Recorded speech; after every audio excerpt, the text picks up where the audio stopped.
Hello everyone, this is Tesla Model 3 Highland all-wheel drive long range, and this is my first drive with it. Gonna drive a bit, talk a bit how it is. I've shown you the car already at the Munich Motor Show IAA in September, but now we're gonna drive it, see how it is, accelerate a bit, and we just did a consumption test against the ID.7 that was very interesting. This video was sponsored by Tronity, a must-have for every Volkswagen, Tesla or Ford owner, but also for other brands.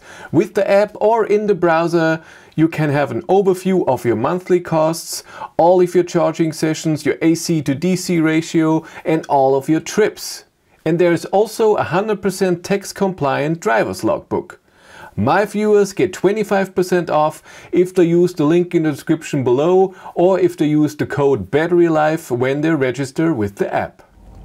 So let's see what has changed. Well, first of all, we already seen it in the video. There's no stalks anymore, no blinker, no put your gear in or anything. Blinker is on the steering wheel, the same as autopilot, and if you want to drive, you have to do this, swipe up, and then we drive.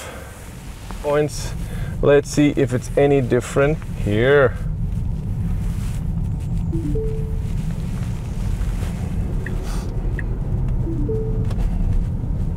Yeah, you already hear beeping and sounds and stuff because new Model 3 needs the same EU regulation than other cars.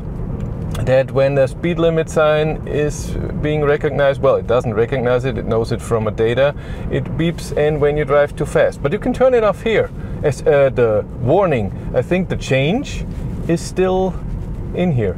The blinkers are fine. This is a long range dual motor, by the way, so all-wheel drive. You can't see me. The blinker when you drive straight is fine, that you do it with your finger on the steering wheel. When you're turning, so when you're in a roundabout or something, it's pretty annoying. Then the blinker thing is down here, and what is the direction I want to go?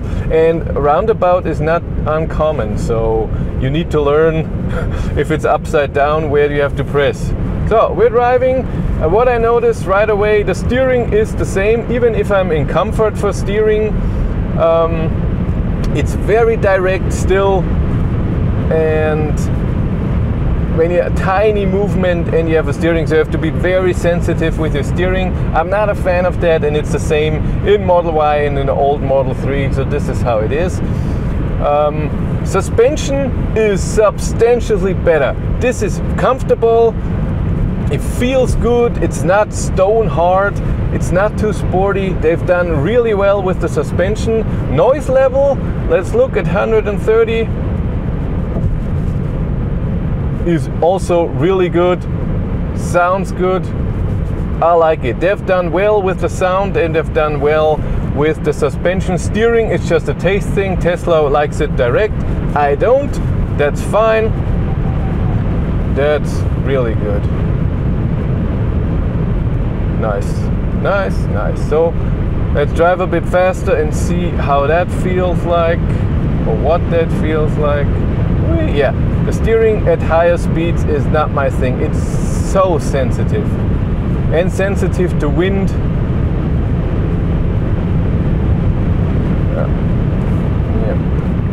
No.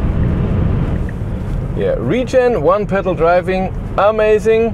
Regen is very strong and you can adjust it with the accelerator pedal really well. So this is awesome.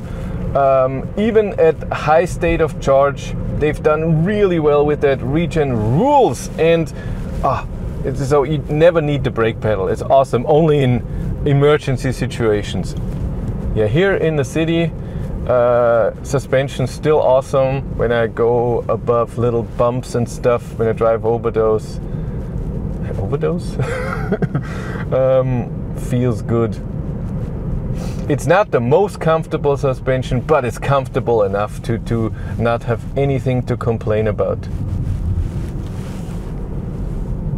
In regen, awesome. This is good. What are you doing? Whee!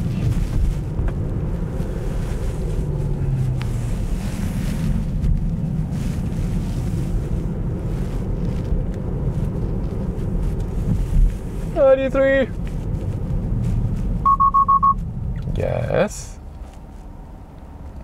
I don't know what this is. Delivery status. In charge delivery status. No idea what that means. Corner, feel good. The seat has not the most side support, but it's okay.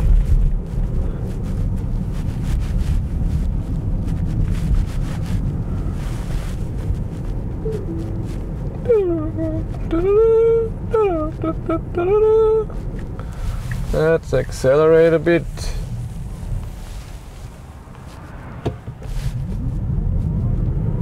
Oh, yes. That was way too much for you back there, huh? You had to put your head down. Yeah, turning circle is not amazing. Not at all. It's a lot of fun driving this car. With regen, power, and great suspension and noise level is fine. It's a lot of fun and they improved it very much. When it comes to driving, when it comes to controls, not having any stocks for blinker, I don't think that's an improvement. It's just cheaper to build. So I'm driving back to Tesla. I got the car for 3 hours. We did the consumption comparison with the ID.7 120 kilometer drive at 130 and 110, and now I did a little driving how it is. I'm gonna bring the car back. I got it a bit off the 9 and it's now 12, so I'm a bit over the time, but they said it's fine. Let's bring it back and then Cindy and I will go home. She never drove this Model 3 and she will not today, and she won't like it with the, it's too much. Even for me when we started driving and then, okay, blinker and where's this and autopilot is where. It's when you are in a new car and you don't have a lot of time to get used to everything. That's always stressful, that's normal, that's with everything. It's not a difference here. Here it's just more because of the blinker and the gear. But maybe in I don't know, in an Ioniq it's somewhere different, so you always have to get used to. And I left everything on, but I adjusted mirrors and stuff, but I didn't adjust the steering wheel, for example. But it's fine. It's fine. And for me now it's not that different that it's dark here, because ID.7 it's dark here as well. The cockpit is not that big, but I have a head-up display that we don't have here. And you're looking here all the time, so you have to move your head. Where in other cars you just look down. Sideways you more move your head than just down. That's what I notice. So I'm still not the biggest fan of not having a cockpit, but people are okay with it, and you should be, but I'm not. I like to have my cockpit.